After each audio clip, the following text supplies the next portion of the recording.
قلب القلوب اے دل تو اش بناون والی خدا وچ عالم کیوں رود چھ وچ عالم کیوں رود چھ مگر یم تہ کیا بدترین انسان چھ یم امہ عالم دن نش مسلمان رکاوٹ. دوستو السلام علیکم ورحمۃ اللہ وبرکاتہ.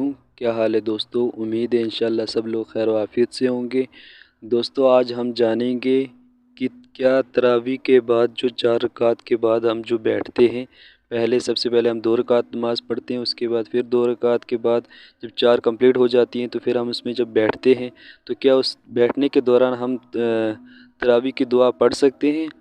تو سب سے پہلے ہم ان کی ویڈیو دیکھتے ہیں، اس کے بعد 2-3 علماء سے ہم جانیں گے کہ کیا یہ جائز ہے یا نہیں ہے جائز. تو دوستو ویڈیو اگر اچھی لگے تو ویڈیو کو لائک کرنا، شیئر کرنا اور کومنٹ کرنا نہ بھولیں. دوستو اگر جو حضرات نئے ہیں چینل کو سبسکرائب ضرور کرنا. شکریہ دوستو. جس داؤدی صاحب کو بدعت کا پتہ ہی نہیں بدعت ہوتا کیا ہے، اس بندے کو آپ نے مسجد میں مائک پہ چڑھا کے رکھا ہے اور سامنے ایک بہت بڑی عوام کو گمراہ کر رہا ہے، اور خود تو ہے ہی گمراہ لیکن عوام کو بھی گمراہ کر رہا ہے. یہ دیکھیے داؤدی صاحب، مجھے آپ کے ساتھ کوئی ذاتی جنگ نہیں ہے، مجھے آپ کے ساتھ کوئی نفرت نہیں ہے، رب گواہ ہے اس چیز کا. اتنا ہے کہ مناظرہ کرنا ہے تو آپ کے ساتھ کرنا ہے، اور اتنا مجبور کروں گا میں تم سب کو، اتنا مجبور کروں گا میں تم سب کو کہ ایک دن آپ خود وہاں سے کہو گے کہ اس کو میرے پاس لاؤ، ہم مناظرہ کریں گے. اور اس دن ہمارے گھر میں مناظرہ نہیں کریں گے، آپ کے گھر میں ہم مناظرہ کریں گے، 1 اور 1 آپ اور میں، بس اور کوئی نہیں. چلو میرا یہ ٹاپک نہیں ہے اس وقت، بس میں کہنا چاہتا تھا. اب دیکھیے، اب آتی ہے بات تسبیح تراویح کی. سیدھی بات، اس پٹویر مسلمان، اس آدھار کارڈ مسلمان، ہم ہیں مارکس کارڈ مسلمان. وہاں پر ہمارا نام لکھا ہے کہ یہ بھائی وسیم جی ہے، یہ بھائی فیضان جی ہے، یہ بھائی داؤدی صاحب ہیں. ہاں بھائی نام سے مسلمان ہیں، بس باقی کام سے ہم مسلمان نہیں ہیں، اعمال سے ہم مسلمان نہیں ہیں. جب میرے نبی صلی اللہ علیہ وسلم نے فرمایا کہ جو بھی اس میرے دین میں کوئی نئی بات داخل کرنا چاہے وہ مردود ہے، وہ مردود ہے، پھر آپ اور ہم کون آئے اس دین میں کوئی نئی چیز ایڈ کرنے والے؟ اب یہ تسبیح تراویح کا مسئلہ. تراویح ہم ڈیلی پڑھتے ہیں، آپ بھی پڑھتے ہیں، ہم بھی پڑھتے ہیں. 4 رکعت کے بعد جو آپ یہ بیٹھتے ہو اور یہ تسبیح تراویح جو آپ یہ پڑھتے ہو، کہاں پر یہ ثابت ہے؟ کس جگہ لکھی؟ ہمیں بھی دکھاؤ. بھائی جب ہمارے نبی صلی اللہ علیہ وسلم نے یہ چیز نہیں پڑھی، آپ کو کیا نعوذ باللہ ان سے زیادہ علم آ گیا کہ آپ اب اس چیز کو ایڈ کرو گے اور اس چیز کو جو ہے جائز کر دو گے کہ یہ چیز پڑھنی ہی پڑھنی ہے ہم نے؟ کہاں پر یہ ثابت ہے؟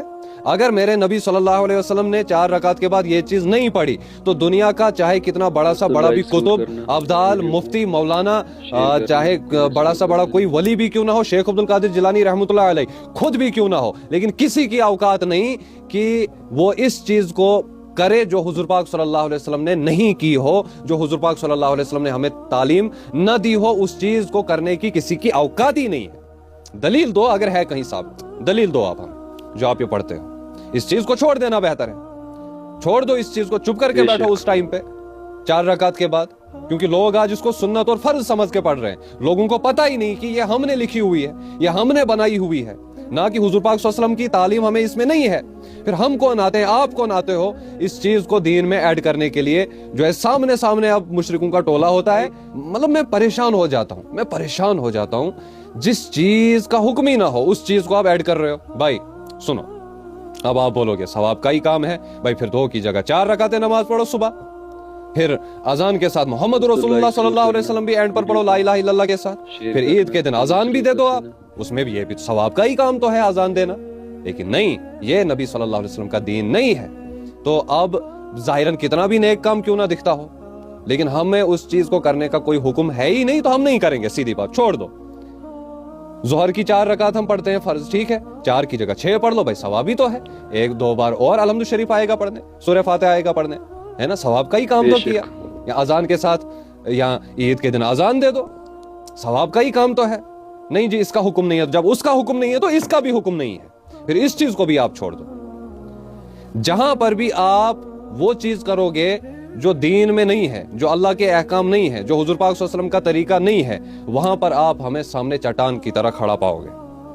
باقی ہمیں آپ سے کوئی ذاتی دشمنی نہیں، کوئی مسئلہ نہیں ہے، کوئی کچھ بھی نہیں ہے. بس یہ ہے کہ جتنا دین ہے، جتنا ہم تک دین پہنچا ہے اتنے دین پر چلو، ایڈ کرنے کی ضرورت کوئی بھی نہیں. بس یہ چیز ہم کہتے ہیں، اور دوسری چیز ہم کوئی نہیں. جس داؤدی صاحب کو بدعت کی تعریف پتہ نہیں، جس داؤدی صاحب کو بدعت کا پتہ ہی نہیں بدعت ہوتا کیا ہے،